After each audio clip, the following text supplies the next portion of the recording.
Welcome.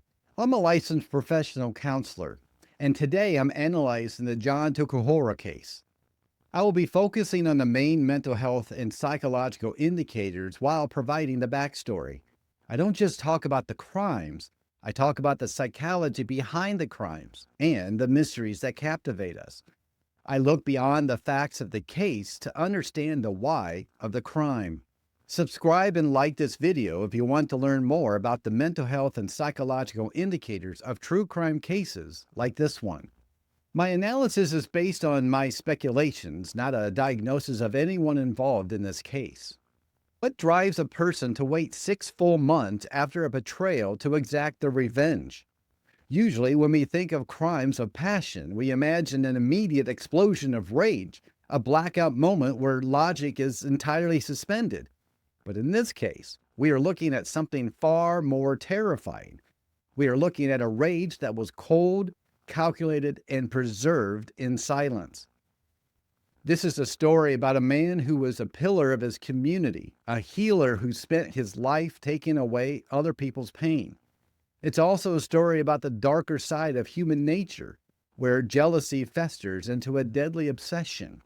Jon was a beloved acupuncturist in Hawaii. He was 47 years old, known for his generosity and his ability to fix physical ailments that no one else could touch. Jon was the kind of person who would treat patients even if they couldn't pay. He was described by his mother Lily as her best friend. But on January 13, 2022, Lily walked into her son's clinic and found a nightmare. He was lying on the floor. He had been shot 3 times in the head. There was no sign of a struggle. There was no sign of robbery. In fact, there was nearly $4,000 in cash sitting right next to his body, untouched. This was the first clue that the psychology of this crime was personal. It was an execution. As an LPC, when I see a crime scene where valuable items are left behind, my focus immediately shifts from the financial motive to an emotional motive. We have to ask who hated this man enough to walk in, take his life, and walk out without taking a dime. The investigation would eventually peel back the layers of Jon's private life. It would reveal a secret that had been buried for months.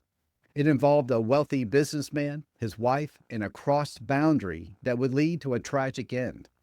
The man police zeroed in on was Eric Thompson.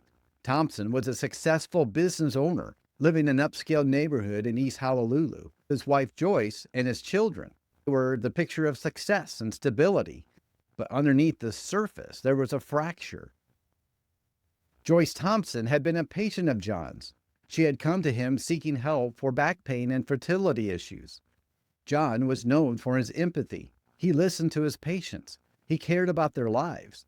But in this specific therapeutic relationship, the lines blurred. Joyce and Jon began an affair.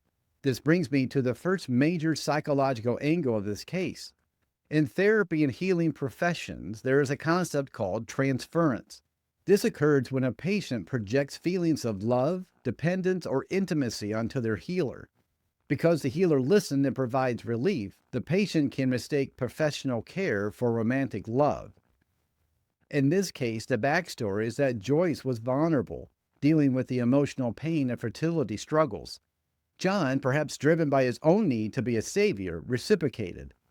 This is a critical breakdown of professional ethics, but it also highlights the human need for connection during times of distress.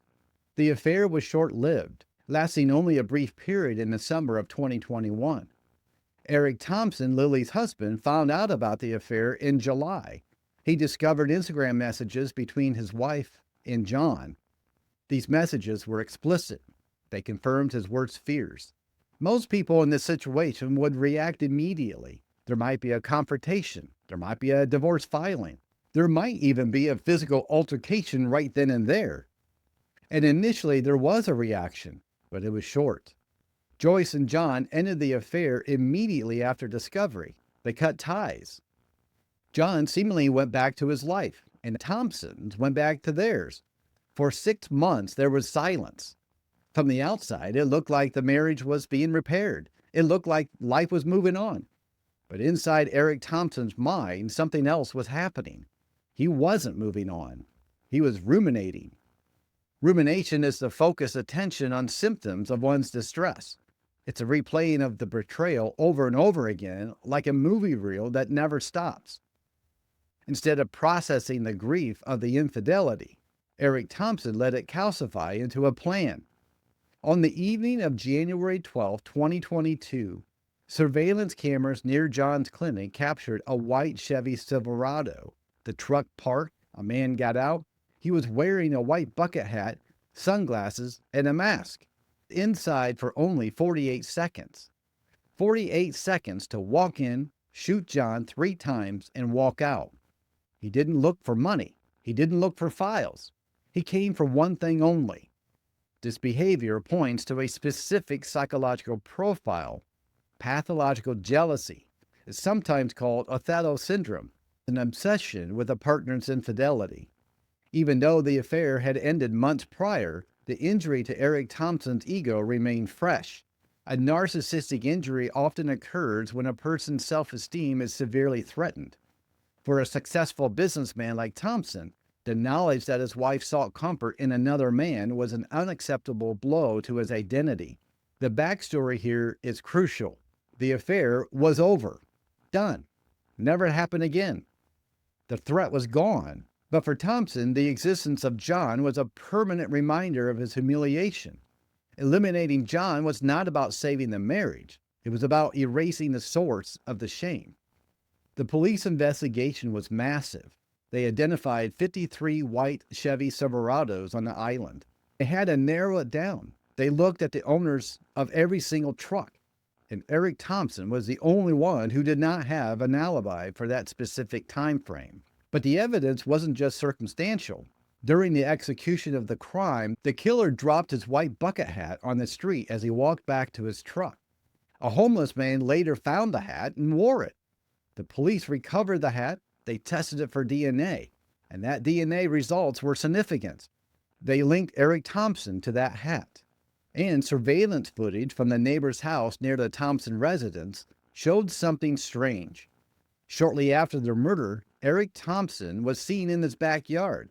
He was burning items in a wheelbarrow. This action displays a high level of organized criminal behavior. He was disposing of the evidence, likely the clothes he wore during the shooting. But psychologically, this act of burning evidence suggests a desire to cleanse the situation. He was wiping away the physical traces of the act, just as he tried to wipe away the person who caused him the pain. The trial revealed even more about Thompson's mindset. His defense team tried to argue that he was a family man, a provider. They tried to cast doubt on the DNA evidence. But the jury had to look at the timeline. Why wait until January? Why wait until the holidays were over? Until life had settled down? This delayed reaction is what makes this case so psychologically complex. It suggests that Thompson was capable of extreme compartmentalization. Compartmentalization is a defense mechanism where a person suppresses their conflicting thoughts or emotions. Thompson was able to play the role of the forgiving husband for 6 months. He likely ate dinner with his family, went to work, and slept beside his wife, all while harboring a murderous rage. This ability to separate his external life from his internal planning is a trait often found in individuals with high levels of callousness. The backstory weaves in here. He didn't just snap. He planned. He stalked. He waited for the perfect moment when Jon would be alone at the clinic. This requires a sustained level of deceptive energy that is exhausting for the typical person to maintain. Let's look at the victimology. Jon was not a random target. He was a man who blurred the lines between professional and personal. While this does not in any way justify his murder, it is a reminder of why ethical boundaries exist in the counseling and healing professions. When those boundaries are crossed, emotions become volatile. Jon likely believed that the affair was a closed chapter. He had no reason to fear for his life 6 months later. He was blindsided. This speaks to a dangerous unpredictability of a person acting on narcissistic rage. They operate on their own internal timeline of grievance. During the trial, the prosecution painted a picture of a man who had treated his wife as a possession. The affair wasn't just a heartbreak, it was a theft. And in Thompson's mind, the penalty for that theft was death. The sheer brutality of shooting someone 3 times in the head indicates a desire to obliterate the person. It's personal, it's intimate in its violence. If he had just wanted to scare him, he could have threatened him. If he wanted to hurt him, he could have beat him up. But he wanted him gone. He wanted to assert ultimate control over the situation. The need for control is often a defining feature in domestic-related homicides. Even though Jon wasn't family, he was part of the domestic triangle. The impact on the community was devastating. Patients lost their healer, a mother lost her best friend, and all because of a secret that had been exposed months prior. One of the most disturbing aspects of this case is the nice guy mask. Eric Thompson did not have a long criminal history of violence. He wasn't known as a monster in his neighborhood. This creates a cognitive dissonance for everyone who knew him. How can a successful businessman be a cold-blooded killer? Hervey coined the term the mask of sanity to describe how some individuals can mimic normal human behavior while lacking deep empathy. While I cannot diagnose Thompson, his behavior fits the pattern of someone who prioritizes their own emotional needs above all else. He felt entitled to take a life because his feelings were hurt. The backstory of his success and wealth may have contributed to the sense of impunity. He may have believed that he was smart enough to get away with it. The calculated burning of the evidence, the disguise, the timing, it all points to a person who believes they can outsmart the system. The surveillance video at the clinic was the silent witness that undid him. It showed the lack of hesitation. He didn't pace in front of the door. He walked straight in. This indicates he had likely visualized this moment many times before. Visualization is a tool often used by athletes for success, but here it was used for murder. He had rehearsed the scenario in his mind during those 6 months of silence. He knew exactly what he was going to do. This removes the snap defense. This was not a break-in reality. This was a reality he carefully constructed.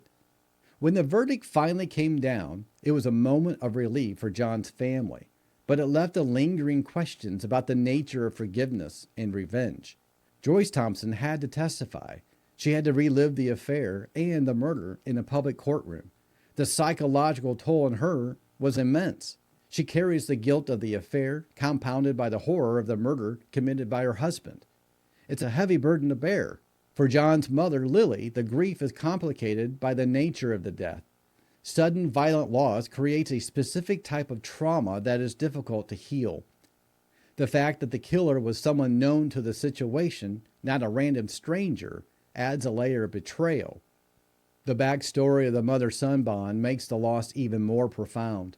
Jon was her support system. Thompson didn't just kill a man, he dismantled a family structure. As we reflect on this case, we have to consider the red flags of possessiveness. Love should not be about ownership. When a partner views their spouse as property, any threat to that ownership is met with extreme hostility. Eric Thompson's actions were the ultimate expression of toxic possessiveness. He destroyed 2 families to satisfy his ego. He left his own children without a father. He left his wife with a legacy of tragedy. And he robbed the world of a man who dedicated his life to healing others. The mystery of the 48 seconds inside the clinic haunts us. What was said? Was anything said? Or was it just the silence of a man who waited too long to pull the trigger? The cash left on the floor tells us everything we need to know. It was never about need. It was always about hate. That white bucket hat, a simple piece of clothing, became the undoing of his complex plan. It reminds us that no matter how much a person plans, they cannot control every variable. The truth has a way of surfacing, often in the smallest details. Jon's legacy lives on in the patients he helped, but his death serves as a stark warning about the dangers of unresolved rage. It forces us to look at the quiet people in our lives, the ones who seem to have moved on, and wonder what they are truly thinking. It forces us to realize that time does not always heal all wounds. For some, time simply sharpens the weapon. What did you think about this case? Were there any elements that stood out to you? If you want more mental health analysis of true crime stories like this one, be sure to subscribe for more. If you found this case compelling, be sure to watch this next story. It will make you more aware of your surroundings. Thank you for joining me today. Until next time, stay curious, stay safe.